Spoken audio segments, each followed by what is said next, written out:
Қайырлы күн достар. Егерде осындай ерекше тағамды қаласаңыздар, кешкі немесе түскі асқа менімен бірге болыңыздар. Бізге керектісі әрине ет, бәріміз сүйіп жейтін етіміз, қиярымыз, переціміз, сарымсақ, пиязымыз және соевый соус. 2 қасық жетеді. Етімізді осылай төртбұрыштылап турап аламыз. Кез келген етті қолдансаңыздар болады. Менікі қойдың еті. Жақсылап қазанымызға майымызды құйып, қуырып аламыз піскенше. Етіміз піскенше пиязымызды тураймыз. Мінекей, видеодағыдай көріп тұрғандай төртбұрыштап. Негізі өздеріңіз қалауларыңызша турасаңыздар да болады. Бірақ төртбұрыштап еттің көлемімен бірдей қылсаңыздар, әдемі көрінетін болады. Мінекей, осындай төртбұрышты болу керек. Үлкен болып кетсе кішкене ұсақтасаңыздар болады. Немесе үлкенін қаласаңыздар, үлкендеу қылып турасаңыздар болады. Барлығы өз қалауларыңызша.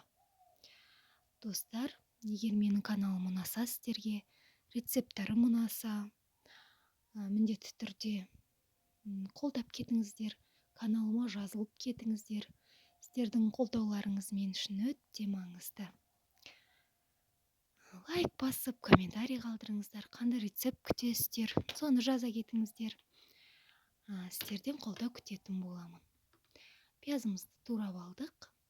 Енді перецімізді осылай төртбұрыштап турайтын боламыз. Оны да перецімізді турап аламыз жақсылап. Негізі бұл тағам орысшасы мясо по-тайски деп аталады. Қазақша енді қуырылған ет пен салмалар десек те болады. Қазақшасын енді өзіміз қойып алсақ та болады. Мен гарнирге күріш жасадым. Қалауларыңызша өздеріңіз гречкамен, басқа пюремен, басқа да түрлі гарнирлерді қолдансаңыздар болады. Перецімізді жақсылап турап аламыз. Мінекей, мен 4 адамға арнап жасадым. 1 перец, 1 үлкен пияз, осындай 3 қияр, барлығы толықтай жеткілікті болды маған. 2 бас сарымсағымыз.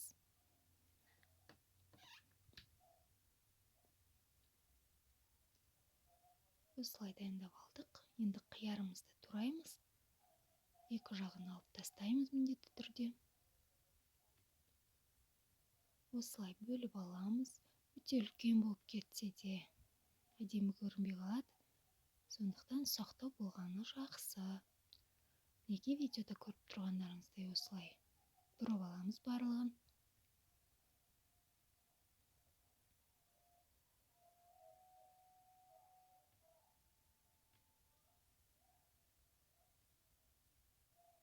Дайындап алдық.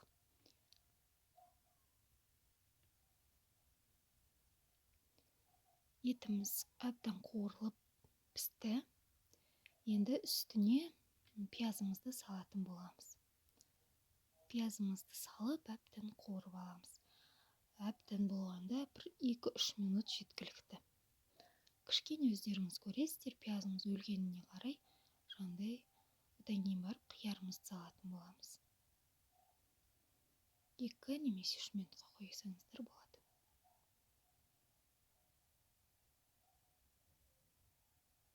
Сарымсағымызды да салдық мінекей.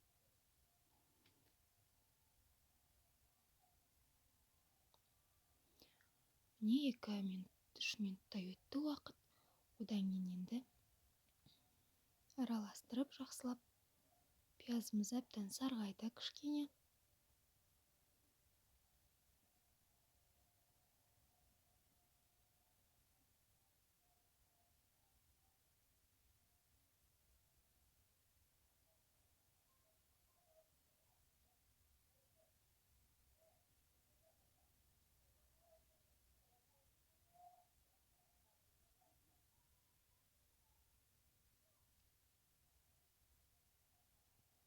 Қиярымызды салып араластырамыз.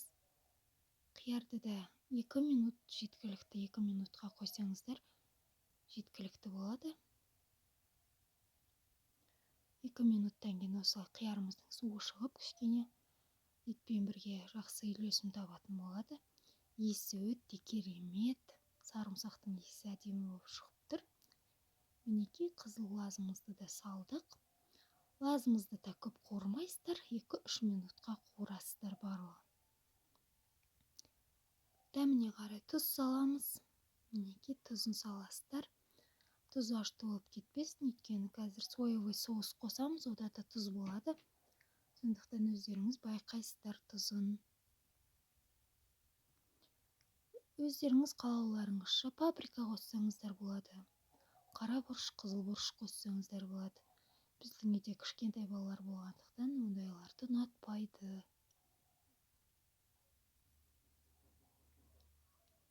Мінекей,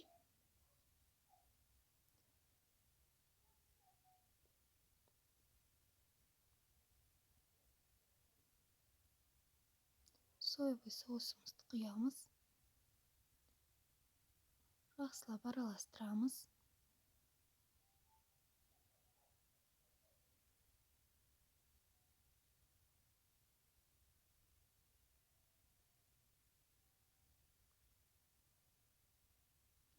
Түрі де барлығы әдемі болып тұр. Мінекей,